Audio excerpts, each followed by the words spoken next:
Saudara yang terkasih di dalam nama Tuhan, selamat pagi berkat dan kalau kita mencoba memperhatikan apa yang kita dengarkan di dalam kutipan bacaan Injil tadi, paling tidak ada 3 hal yang bisa kita tangkap bersama-sama. Yang pertama, Yesus mengajar murid-muridnya berdoa.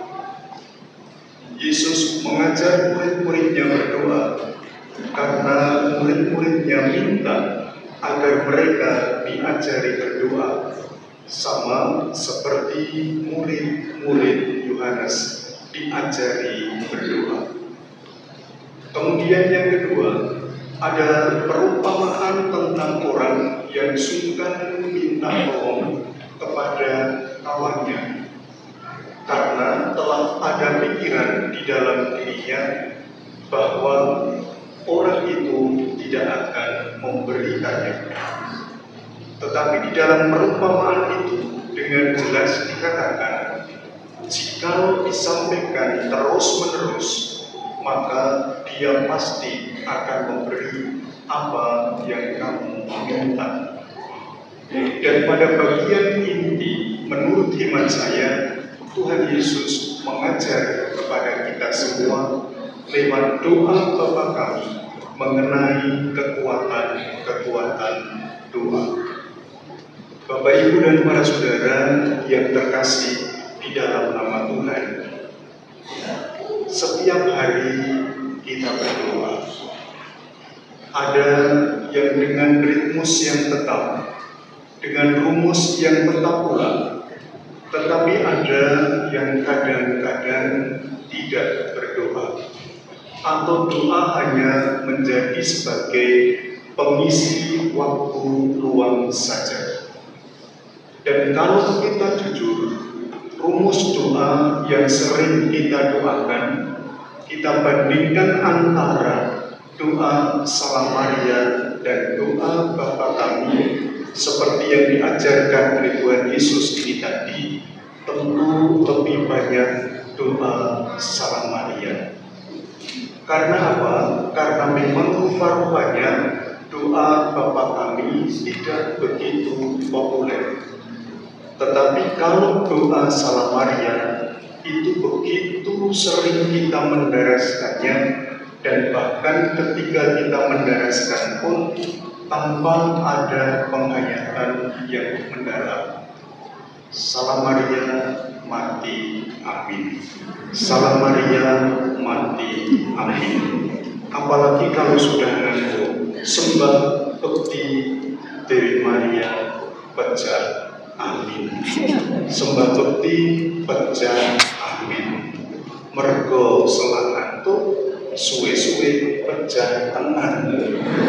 Dan ketika pecah, Rosario pun menjadi hancur karena ketinggian tidur. Aneh bahwa di antara kita ada yang menjadikan doa sungguh sebagai pengisi waktu luang. Kalau tidak bisa tidur, lalu mencari Rosario, kemudian berdoa Rosario di sana. Seperti yang saya lakukan tadi malam. Malam pertamanya Romo di Pasturan Regulaya itu ditemani oleh nyamuk yang begitu banyak. Di malam itu tidak bisa tidur. Lalu saya mencari Rosario dan kemudian berdoa Rosario, betul belum sampai selesai saya berdoa sudah mulai tertidur. Puji Tuhan, akhirnya bisa tidur dan nyamuk-nyamuk itu pun pergi karena kekuatan doa atau karena kekuatan baygon. Saya tidak tahu, tapi paling tidak saya kemudian bisa bertidur. Bapak, Ibu, dan para saudara yang terkasih, dari pengalaman-pengalaman yang sederhana, kita semua mempunyai suatu keyakinan bahwa doa memang mempunyai kekuatan yang luar biasa. Dan kita juga mengerti bahwa puncak dari segala doa, syukur yang kita sampaikan kepada Tuhan adalah Ekaristi. Saya mendengar kabar dari malaikat Tuhan bahwa umat di Prenggolayan itu taruh dengan yang namanya misa itu begitu menghargai, amat sangat tinggi dan hebat, luar biasa. Terbukti pada pagi hari ini tidak ada kursi yang kosong. Semua terisi oleh umat yang berekaristi hanya karena penghayatan imannya itu begitu tinggi, maka yang kosong-kosong itu diandaikan Tuhan Yesus duduk di situ. Lalu yang depan-depan kosong, yang belakang-belakang itu diisi. Para saudara yang terkasih, di dalam pengantar tadi saya mengatakan bahwa kutipan-kutipan bacaan yang kita dengarkan mengajak kepada kita semua untuk sejenak melihat bagaimanakah kita mencoba menghidupi doa-doa keseharian kita. Kita berdoa hanya karena kita butuh, kita berdoa hanya karena suatu kewajiban, kita berdoa hanya suatu keharusan, atau kita memang sungguh-sungguh berdoa karena kita sudah menerima begitu banyak dari Tuhan, maka kita pun pantas untuk bersyukur kepada Tuhan atas berbagai macam pemberian yang Tuhan berikan.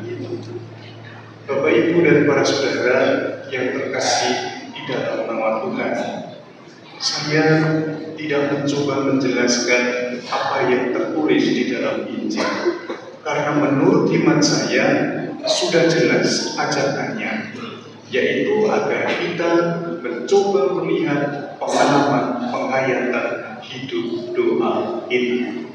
Renungan sederhana ini akan saya tutup dengan sebuah cerita pengalaman saya sendiri.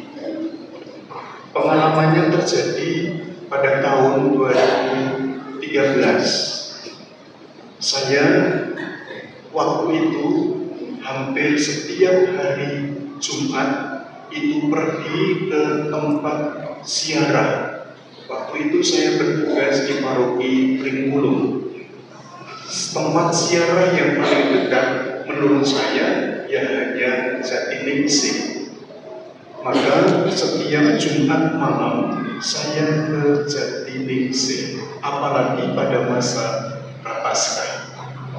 Dan biasanya sudah malam, dan kalau ke sana pun saya sendirian. Karena kalau mengajak teman, resikonya itu nanti jajaki.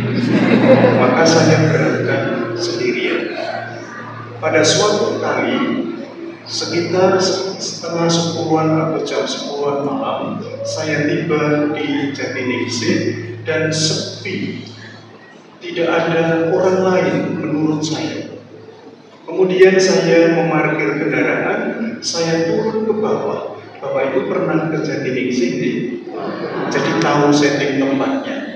Saya kemudian turun ke bawah dan duduk di depan patung Bunda Maria yang di bawah itu diletakkan batu. Saya duduk di situ. Tidak lama kemudian ketika saya duduk, ada suara orang yang juga turun dengan sendal yang diseret, srek, srek, srek.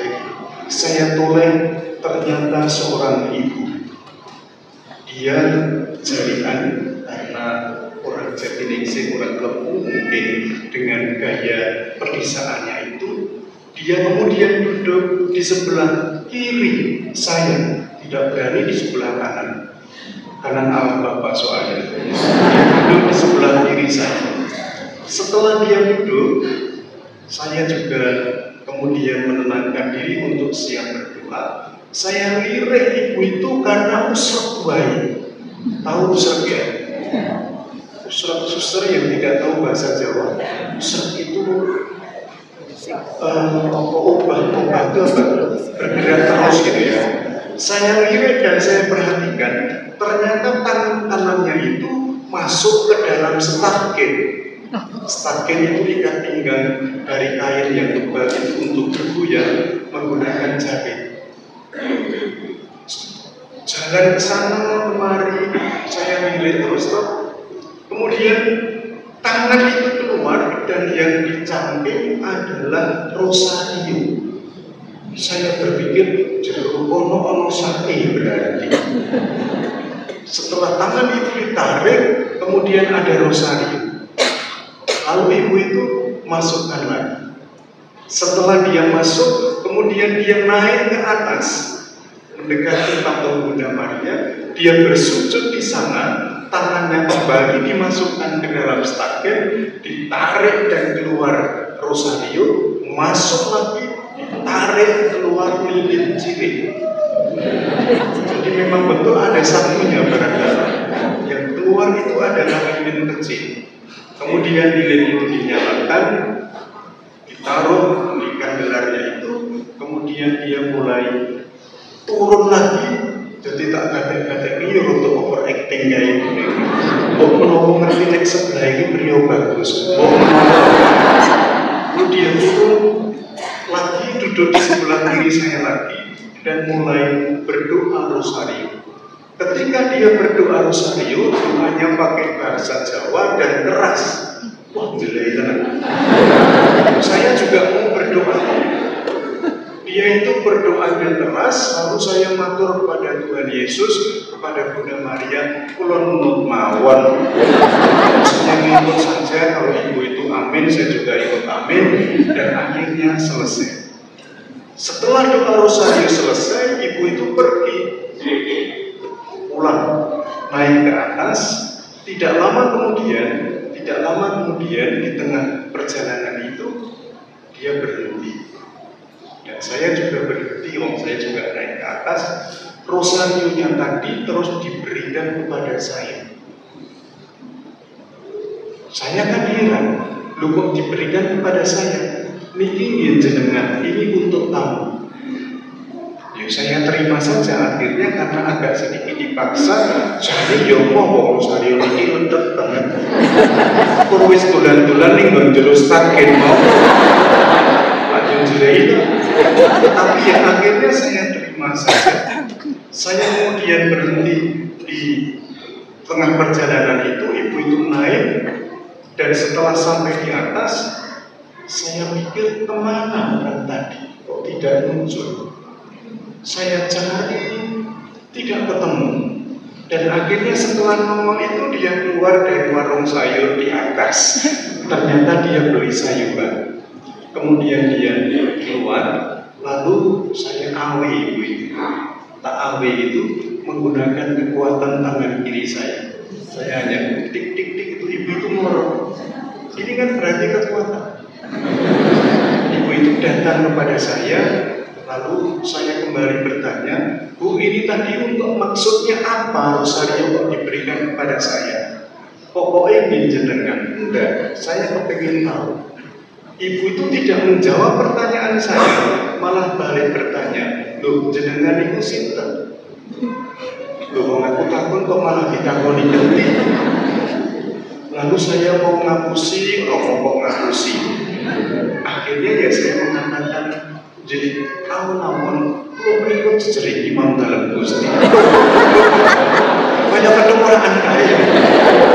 Lalu ketika dia mendengar bahwa saya adalah seorang imam, dia sujud di hadapan saya. Romo dalam nyuwun berkah. Sambil dia menciumi cincin saya ini, kebetulan masih cincin saya. Dan ibu itu nginang kok. Bibirnya itu menjadi merah-merah. Maka ya akhirnya itu merah kelumpuran itu. Merah bibir. Kemudian saya berkati ibu itu berkati orang gede cilik bae wong ora bakal ngaku stipendium. Kalau pakai stipendium tentu besar.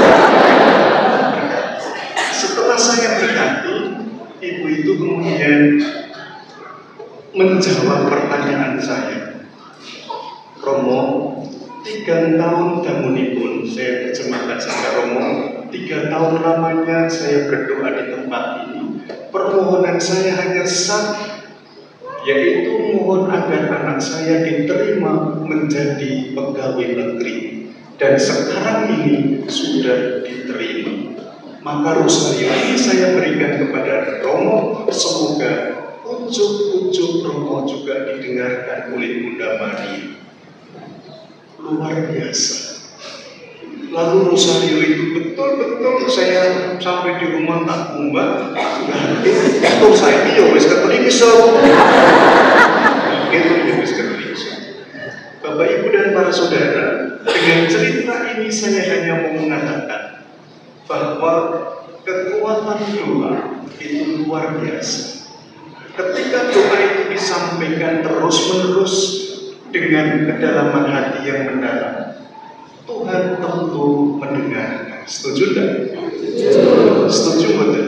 Setuju. Kalau setuju, mari kita tingkatkan hidup doa kita. Oke?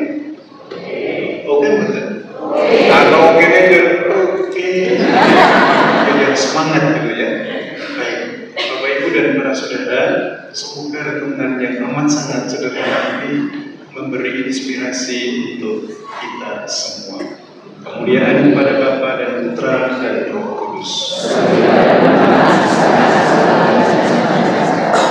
Terpujilah nama Yesus, Maria dan Yusuf. Aku percaya akan Allah. Bacaan dari kitab Kejadian. Sekali peristiwa, bersabdalah Tuhan kepada Abraham, sesungguhnya banyaklah keluh kesah orang tentang Sodom dan Gomora, dan sesungguhnya sangat beratlah dosanya.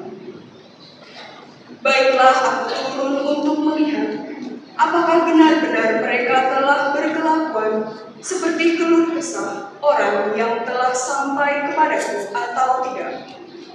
Aku hendak mengetahuinya. Lalu berbalinglah orang-orang itu dan berjalan ke Sodom. Tetapi Abraham masih tetap berdiri di hadapan Tuhan. Abraham datang mendekat dan berkata, Tuhan, Engkau akan membinasakan orang benar bersama dengan orang fasik.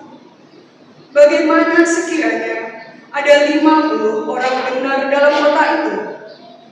Apakah Engkau akan membinasakan tempat itu? Tidakkah Engkau mengampuninya karena ke-50 orang benar yang ada di dalamnya itu? Jauhlah kiranya daripadamu untuk berbuat demikian, membunuh orang yang benar bersama dengan orang fasik, sehingga orang benar itu seolah-olah sama dengan orang fasik. Jauhlah kiranya yang demikian daripadamu. Masakan hakim segenap bumi tidak menghukum dengan adil? Tuhan berfirman, jika aku dapati 50 orang benar dalam kota Sodom, aku akan mengampuni seluruh tempat itu demi mereka. Abraham menyambut, sesungguhnya aku telah memberanikan diri berkata kepada Tuhan, walaupun aku ini debu dan abu. Sekiranya kurang 5 orang dari ke-50 orang benar itu, apakah Engkau akan memusnahkan seluruh kota itu karena yang 5 orang itu? Tuhan bersabda, aku takkan memusnahkannya jika aku dapati 45 orang benar di sana. Lagi Abraham melanjutkan perkataannya, sekiranya 40 didapati di sana, sabda Tuhan, aku takkan berbuat demikian demi yang 40 itu. Kata Abraham, janganlah kiranya Tuhan murka kalau aku berkata sekali lagi, sekiranya 30 didapati orang benar di sana. Sabda Tuhan, aku takkan berbuat demikian jika aku dapati 30 di sana. Kata Abraham lagi, sesungguhnya aku telah memberanikan diri berkata kepada Tuhan, sekiranya 20 didapati orang benar di sana.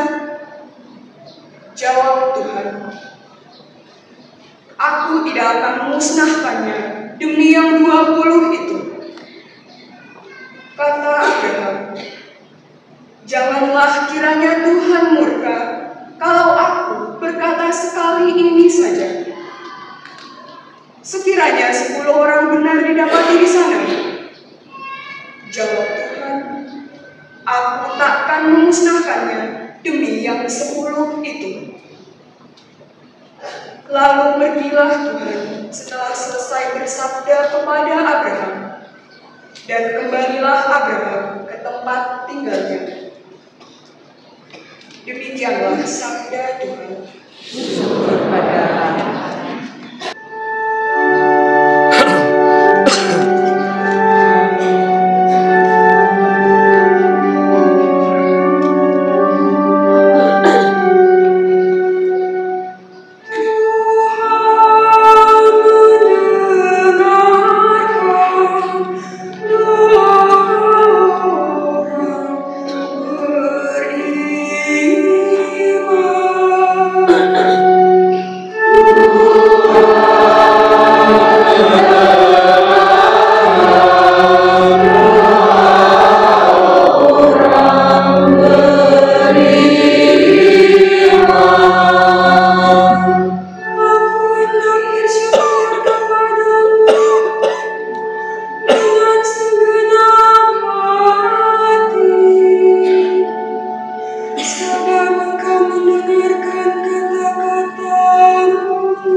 Saudara-saudara, bersama Kristus kamu telah dikuburkan dalam pembaptisan, dan bersama Dia kamu juga turut dibangkitkan oleh kepercayaanmu akan karya kuasa Allah yang telah membangkitkan Kristus dari antara orang mati. Dahulu kamu mati karena pelanggaranmu dan karena tidak disunat secara lahiriah. Tetapi kini Allah menghidupkan kamu bersama Kristus sesudah Ia mengampuni segala pelanggaran kita. Surat hutang yang oleh ketentuan hukum mendakwa dan mengancam kita telah dihapuskannya dan ditiadakannya dengan memakukannya pada kayu salib. Demikianlah sabda Tuhan.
Pada waktu itu, Yesus sedang berdoa di suatu tempat. Ketika Ia selesai berdoa, berkatalah seorang dari murid-muridnya kepadanya, "Tuhan, ajarlah kami berdoa, sama seperti yang diajarkan Yohanes kepada murid-muridnya." Yesus berkata kepada mereka, "Apabila kamu berdoa, katakanlah, Bapa, dikuduskanlah namamu, datanglah kerajaan-Mu, berilah kami setiap hari makanan kami yang secukupnya, dan ampunilah dosa-dosa kami, sebab kami pun mengampuni setiap orang yang bersalah kepada kami, dan janganlah membawa kami ke dalam pencobaan." Lalu katanya kepada mereka, "Jika seorang di antara kamu mempunyai seorang sahabat, dan pada tengah malam pergi kepadanya, lalu berkata, 'Sahabat, pinjamkanlah kepadaku 3 buah roti, sebab seorang sahabatku yang sedang berada dalam perjalanan singgah ke rumahku, dan aku tidak mempunyai apa-apa untuk dihidangkan kepadanya.' Masakan sahabat yang di dalam rumah itu akan menjawab, 'Jangan mengganggu aku, pintu sudah tertutup, dan aku serta anak-anakku sudah tidur,' lalu tidak dapat bangun dan memberikannya kepadamu. Aku berkata kepadamu, sekalipun dia tidak mau bangun dan tidak mau memberikan sesuatu padanya, meskipun ia itu sahabatnya, namun karena sikap sahabatnya yang tidak mau itu, ia akan bangun juga dan memberikan kepadanya apa yang dia perlukan. Oleh karena itu, aku berkata kepadamu, mintalah, maka kamu akan diberi, carilah, maka kamu akan mendapat, ketuklah, maka pintu akan dibukakan bagimu. Karena setiap orang yang meminta akan menerima, setiap orang yang mencari akan mendapat, dan setiap orang yang mengetuk akan dibukakan pintu baginya. Bapa manakah di antara kamu yang memberi anaknya seekor ular kalau anaknya minta ikan, atau kalajengking kalau yang diminta telur? Jadi, jika kamu yang jahat tahu memberikan yang baik kepada anak-anakmu, apalagi Bapamu yang di surga, Ia akan memberikan Roh Kudus kepada siapapun yang meminta kepadanya. Demikianlah sabda Tuhan.